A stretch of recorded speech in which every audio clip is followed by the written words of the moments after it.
we're looking at some NHL trade rumors concerning the NHL's Ottawa Senators, the New Jersey Devils, and the New York Islanders. We're all talking about trades that might involve first-round draft picks. Now that the draft lottery has been completed, we know the order of the first 17 selections now, and we know that some teams that are willing to maybe put their pick in play. Plus, we have the latest on the Calder nominations for the NHL awards. We have some more playoff roundup here, some injuries, signings, and more coming up next. So welcome back to another video here at Top Shelf Hockey. As I mentioned, we have a variety of NHL news and rumors to discuss today. First up, some news from NHL Department of Players Safety. In case you missed it, I have a video just a little while ago talking about the fact that Darnell Nurse of the Edmonton Oilers has been suspended for one game due to a headbutt against Kings center iceman Phil Deneau in last night's action in Game 5, where the Kings won in overtime to put the Oilers on the facing the brink of elimination here. The Oilers are in danger of collapsing and losing the series to the much younger upstart Kings team, who are playing with a lot of confidence and getting the job done against McDavid and Draisaitl for the most part. Yes, they did come through and get some goals last night to tie things up and force overtime, but generally speaking, that Kings team was doing an overall real good job in keeping themselves not only in this series, but setting themselves up for a chance to clinch at home in Game 6 in the next game here. And of course, Nurse wasn't the only Oiler to get player safety's attention. We also saw a fine handed out for Zach Kassian for $5,000 for cross-checking as well. That happened last night as well. So the Oilers need to get themselves in order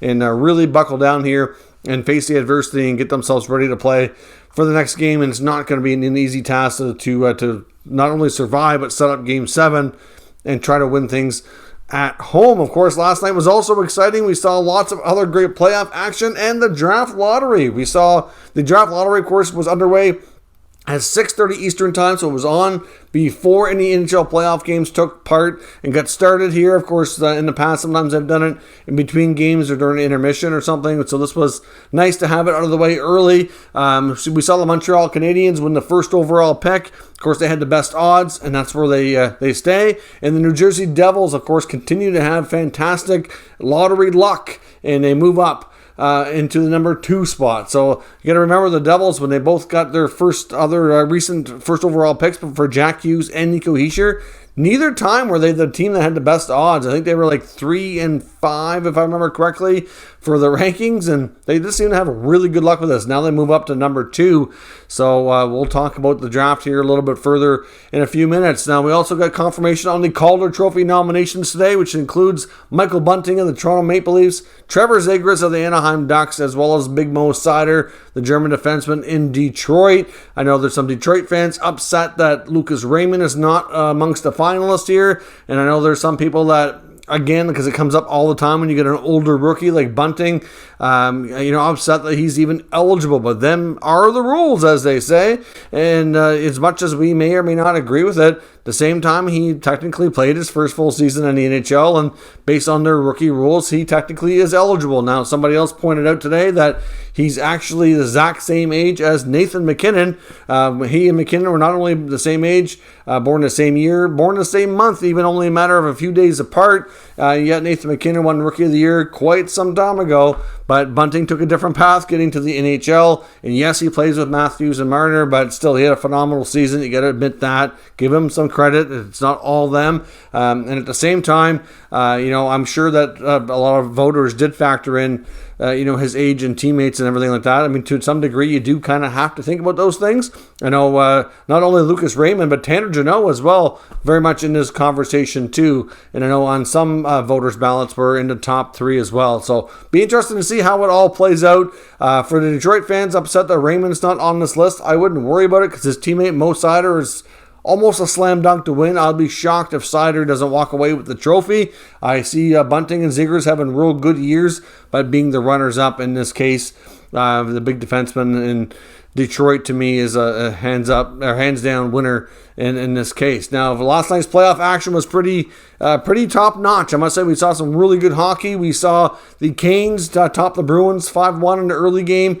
Again, take a stranglehold there. Carolina just seems to get the job done. We'll see if they can close things out in the next game. We saw the Blues go up 3-2 on the Wild with a big 5-2 victory there. It was tied, and then Vladimir Tarasenko took over with a natural hat trick, including the final goal, which was an empty netter to seal the deal to give the Blues the victory. With the win, Jordan Binnington becomes the all-time winningest goaltender for playoff games for the Blues in their franchise history. Of course, as I mentioned, with the Darnell Nurse situation and Zach Kassian, the Oilers-Kings game was a really good game. The Kings won in overtime and a goal by Adrian Kempe, 5-4, take a 3-2 lead in that series. And we also saw the Leafs and Lightning, another exciting game, with the Leafs winning 4-3 with a late goal by Austin Matthews, which was basically like a shot pass from Mitch Marner off the pads of Andrei Vasilevsky right to Matthews and into net for the goal, for the victory. It'll be interesting to see if any of these series will go 7 games or what will happen next, but certainly lots of really, really good playoff action here last night.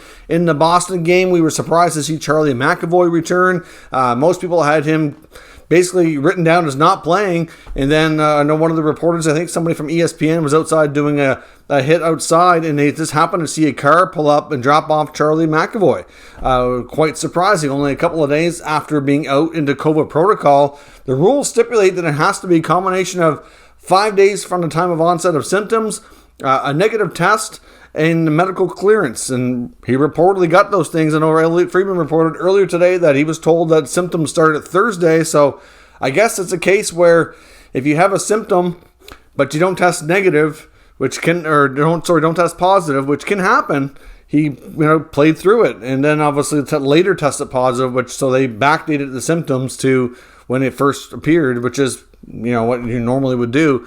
So that's the explanation we're getting as to how he was able to play. I know there's some people were quite confused over that and throwing up some conspiracy theories over how he was able to get around the protocols, but I don't think he was really able to get around it. He was able to test negative, be symptom-free, and get the doctor to clear him.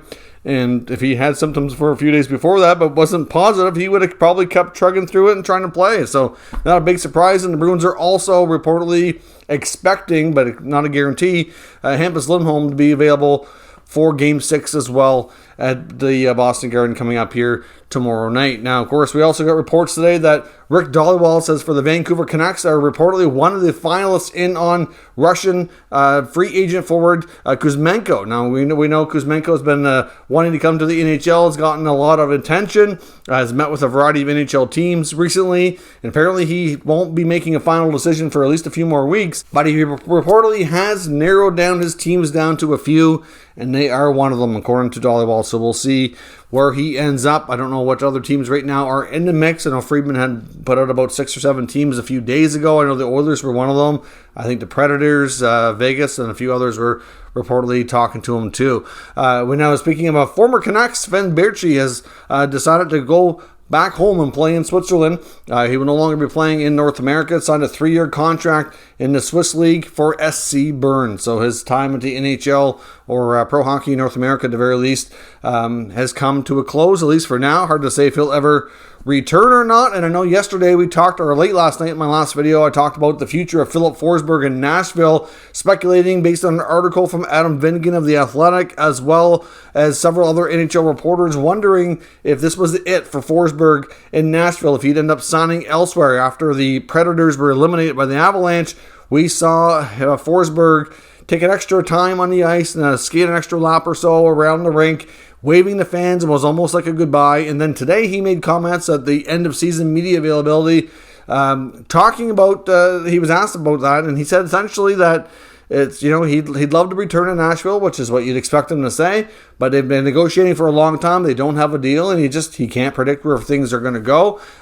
So it's, uncertain, which is fair to say when you don't have a contract and you've been negotiating off and on, and they apparently got, real serious for negotiations like on 3 different occasions at least in the last number of months, and they're not there. He said they've made some progress, but it sounds like there's still a lot of a gap to close. So hard to say what the future holds for Forsberg. There won't be any shortage of interest if he does indeed hit unrestricted free agency once free agency opens in July. Now, 3 teams we want to talk about as far as trade rumors today are the Sens, the Devils, and the Islanders. And I've got reports that I've read on all 3 different teams, making it known that all 3 of their first round picks very well could be, and I stress could, doesn't mean they will be, in play for trade ahead of the NHL draft. Now, in the case of the Ottawa Senators, I know Bruce Garriock put out an article last night talking about the Sens. Now that they know they're picking at number 7, that Pierre Dorion is open for business. Doesn't mean for sure he's going to make a trade, but it is something he's very much open to acquire immediate help for the Sens who want to take a big step forward next year. Yes, they could get themselves a pretty decent prospect, but it's probably going to be a player who's at least 2 to 3 years away from having any kind of a major impact on the franchise. If they can get a player who's already established, ideally somebody with term that can come in right away and help out, that might be preferred by the organization. So I know the Senators were previously linked to Kevin Fiala in Minnesota. We don't know how things are going to go in that regard. I know Minnesota would probably love to keep him based on how his regular season finished. I know his playoff performance hasn't been quite as good, but still, he had a phenomenal year as a talented player. Got a lot of chemistry going with Matt Boldy at the end of it too. I'm sure they're going to try real hard to keep him, but they're facing a real serious cap crunch in Minnesota, and they may not have a choice. And if it gets to that, a number 7 overall pick might be very intriguing for Bill Guerin and company in Minnesota to accomplish something along those lines. Now, there could be very much other players in play as well, but a player, if it's not Fiala, be a player comparable to that they would probably be looking for. Ideally, somebody under the age of 25, and if they're not signed, if they're like an RFA or something, somebody who they could agree to terms on a longer-term contract to make sure that it's not a repeat of the Matt Duchene situation where they trade the first-round pick, have Duchene come in for a year and a bit, not work out, and then end up leaving through trade or free agency, and then they don't have their pick anymore. Look, they ended, as much as they got Brady Tkachuk, because they had the option of one year or the other in that Colorado trade for Duchene, they got Brady Tkachuk, but they also lost the possibility of drafting Bowen Byram. So that certainly hurts, Now, in the case of the New York Islanders, we've known for some time through New York media that it was possible that Lou would end up trading the first-round pick. It really boils down to what he's able to do, but it's pretty clear that the team has a couple of holes they need to fill. Certainly they had a down season, fair to say. They recently fired Barry Trotz, and I'm not going to be wondering if Lou's going to be active or inactive. I think it's fair to say he's going to be making at least a couple of significant moves. There are reports that suggest that he's likely going to move at least 1 or 2 veterans out to try to create a little bit more cap flexibility, and a pick like this could be included and try to acquire a top, hopefully younger talent between that and maybe free agency to address a couple of holes. They could certainly use another left shot defenseman and ideally a scoring forward. How they address each one, it's difficult to say. Now, of course, a guy like Kevin Fiala, who we talked about with interest in Ottawa, could very well interest the Islanders too. It wouldn't be shocking if they had similar type of interest to play within their top 6 and a guy like Matthew Barzal. They could also address the blue line. They had been previously linked to a defenseman like a Jacob Chychrun in Arizona. Now, of course, the 13th overall pick.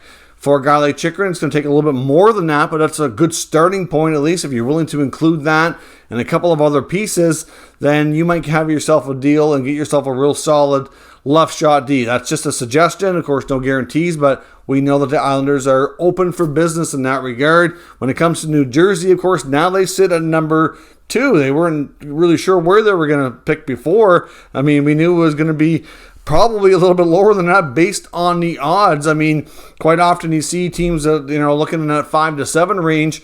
While that's still a pretty good pick, I mean, obviously at that point, but now that they're number 2, it might be less likely. But Tom Fitzgerald had already made it clear through his end of season media availability that they've been saying it for a while now, that they're willing to entertain trading of the first round pick for a real solid impact player. Of course, in the case of New Jersey, they themselves, again, could also look to a guy like Kevin Fiala. I think he's going to be a hot topic here until Minnesota either trades him or gets him signed.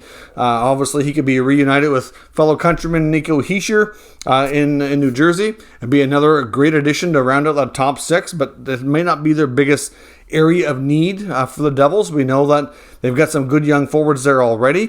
They do have a decent group of defensemen with more in the way, like Luke Hughes. Goaltending's a big issue.